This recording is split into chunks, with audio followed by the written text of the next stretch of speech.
Hello everyone, my name is Eclectocrat. I am the creator of Mysterious Castle, and I'm going to be presenting a series of tutorial videos explaining how to successfully play the game, because I know many of you have commented that it's rather non-standard and not entirely intuitive. Well, I'm going to show you that once you get the hang of a few things, you're going to learn how to play extremely effectively and get to the very end of the game, fighting off demons, angels, and other extraplanar creatures. So I'm going to start by creating a new game. And you see I'm working with a couple of slots here where I'm testing some of the new races. I'm going to go over them right now. And as you can see, there is the standard 3x3 grid of characters you can select. But I'm going to show you some of the new races, because you can see a few here, but not all of them. So goodbye half ogre, and let's see what we have. Now, all the races have been rebalanced for the latest version 1.10, and these 6 new races are particularly interesting because they introduce some rather fascinating new abilities. Let's take a look at, for instance, the orc. The orc is red, so you don't confuse him with the orc enemies in the game, but the orc has nice advantages, including extra strength, quite a large bonus to attack, and now you'll see specific bonuses to combat maneuvers. Whereas before you'd simply have attack, now you have bonuses to the maneuvers such as power strike and flurry and rapid shots and spin attack. So the orc is pretty good at smashing people, so he's got a +2 to power strike, an additional +2 to attack, giving him a +4 every time he uses the power strike maneuver. He also has one of the new abilities called Rage, and when he's at 35% hit points or less, he'll have +2 to his attack and damage and -2 to his armor class. And I'm not going to go over all the abilities in this particular tutorial, but it's worth looking at each of the races to see what has changed if you've played the game before. Right now I'm going to try to explain to you how to compose a party so that you have the highest chance of success. I think I'm going to go with the creatures I already have available here. Now you'll notice that you can select up to 4 characters. This is one more from previous editions because the artificial intelligence of the enemies has become a little bit more dangerous, and I found that 3 characters was just not cutting it. So it's very important now that you compose your party so that all the various facets of the game are covered. I would recommend starting with 1 meat shield. Especially if you're new to the game, you need something that can absorb a lot of damage.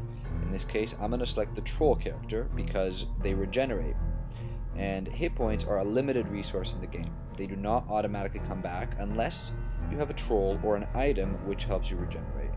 So for new characters, I highly recommend starting with the troll. Now you're also going to need 1 spellcaster because, well, spellcasters are really powerful late in the game. Early on, they can also make the difference between getting smashed by a group of kobolds or just cutting it. Now, it used to be that the gnome was clearly the best spellcaster. However, I have changed the elf by giving him a rather large bonus to shooting bows, which is very important at the early point in the game before you have enough mushrooms to cast a lot of spells. So as my second character, I'm going to select the elf. Now, as a third character, I would recommend that you go for someone who can sneak.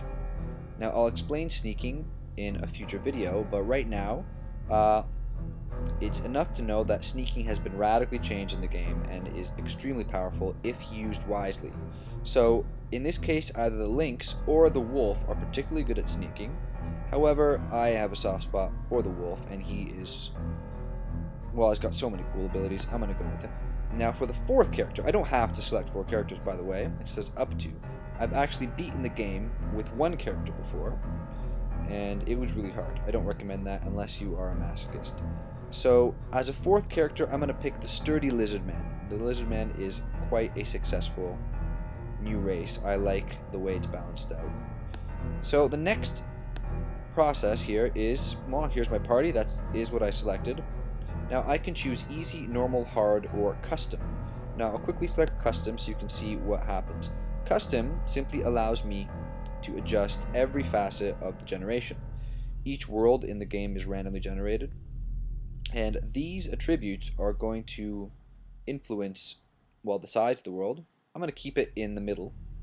The number of enemies and the amount of items you're going to find, that's treasure chest with items, the equipment you start out with, and very importantly, the fruit and the mushrooms. But if you're just starting out, please start out on easy, because easy is not too easy, believe me. Especially with the new AI, some people might find it hard still. So we're going to select generate and wait a moment while the world generates from scratch. And I can twiddle my thumbs. And here we are. So I'm going to click this box, and beside me I've got my lizard man standing on a sign. And for a more comprehensive tutorial, I will go through a whole series of actions, but for now, you know how to create a balanced party. You can have one tough guy, in this case the troll, here he is. You have one spellcaster, the elf, a sneaky little guy, in this case the wolf, and as the fourth you can go with whatever you like, but for beginners I recommend another sturdy character such as a lizard man or a half ogre or the new minotaur race as well. And that's it. I'll see you in the next series of tutorials. Bye bye.